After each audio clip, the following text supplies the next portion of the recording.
হুমায়ুন কবির হচ্ছে একটা রাখাল। তার কারণ হচ্ছে ও দালাল রাখাল সব। তার কারণ মুসলিমদের এই ভাবাবেগটাকে কাজে লাগিয়ে মুসলিমদেরকে তাদের বিশ্বাসটাকে, আপনারা কয়েকদিন আগে দেখেছেন যে একটা ভিডিও ভাইরাল হয়েছে, ঠিক আছে? এই যে মুসলিম মানুষদেরকে সে কাজে লাগিয়ে তাদেরকে একরকম ভাবে বুঝিয়ে যে এত টাকার 1000 কোটি টাকার ডিল হয়েছে, অলরেডি 300 কোটি টাকার তিনি নিয়েছে। আমি ওপেন বলেছি, আবার বলছি, 294 এর মধ্যে যদি আমি 110 সিট পাই, বিজেপি যদি 100 পায়, তাহলে কত হলো? 210, বাকি থাকে কত? 84। তৃণমূল, কংগ্রেস, সিপিএম, আইএসএফ মিলে যদি পায়, তাহলে সংখ্যার বিচারে আমি বেশি পেলে আমি মুখ্যমন্ত্রী হওয়ার ডিমান্ড করব। উনার বিবিধ সম্পত্তি 1 কোটি টাকার উপরে, উনার কখানা গাড়ি সেটা লিখলেন না, উনায় 12টা কেসের জায়গায় 6টা কেস লিখলেন। উনার যে বিএ পাস কোন ইউনিভার্সিটি লিখলো, তখন এবারে চলে এলো কি বিএ পাস কবে? 11 সালের পরে, মানে অর্থাৎ বামফ্রন্ট বিদায়ী হওয়ার পরে সরকারে আসার পরে 12 সালে উনি বিএ পাস করেছেন। কোথায়? মেঘালয় ইউনিভার্সিটি। যে মেঘালয় ইউনিভার্সিটিকে নিয়ে সুপ্রিম কোর্টে কেস হয়েছিল এবং সুপ্রিম কোর্ট সেটাকে ফেক বলে উল্লেখ করেছে।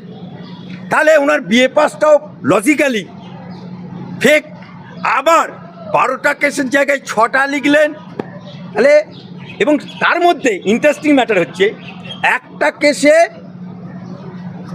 পুলিশ ওকে আসামি করে দিয়েছে চার্জশিটে।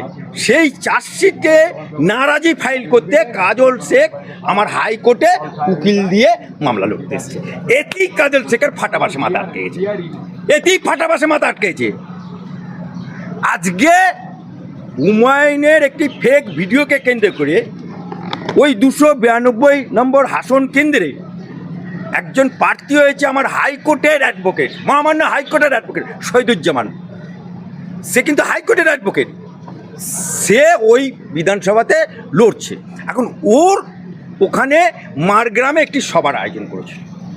সেই সভাতে যাতে লোক না যায়, কাজল শেখের লোকেরা মারগ্রামে প্রতিটা বাড়িতে বাড়িতে, এমনকি হাসন বিধানসভায় প্রতিটা বাড়িতে বাড়িতে লোক পাঠিয়ে থ্রেট করেছে, যে ওই মিটিংয়ে যাবে হাত পা ভেঙে গুঁড়িয়ে দেবো।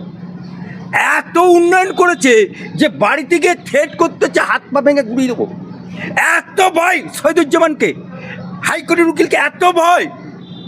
আজকে ভয়ে দেখেছে কে? কাজল শেখ। তাই হাসনের মুসলমানদেরকে বলছি, হাসনের অধিবাসীদেরকে বলছি, এই মুনাফেক এই কাজল শেখ অনুব্রত মণ্ডলকে তিহার জেলে ঢুকিয়েছে। এই কাজল শেখ অনুব্রত মণ্ডলের মেয়েকে জেলে ঢুকিয়েছে। এই কাজল শেখ 12টা কেসের আসামি। তাই হাসনের মানুষকে বলছি, মুসলমানদেরকে বলছি, ক্রিমিনালকে ভোট দেবেন না অ্যাডভোকেট শহীদুজ্জামানকে ভোট দেবেন। আর ভুলক্রমেও যদি কাজল শেখ এমএলএ হয়ে যায় ভুলক্রমে, তাহলে ওর এই হাইকোর্ট থেকে ওর বিধানসভায় বিধায়ক পদ খারিজ হবে। কারণ 15 বছরের তৃণমূলের দেওয়া 26,000 শিক্ষকের যদি চাকরি চলে যায়, 15 বছর চাকরি করার পরেও ফেক প্রমাণিত হওয়ার কারণে, তাই কাজল শেখও ফেক।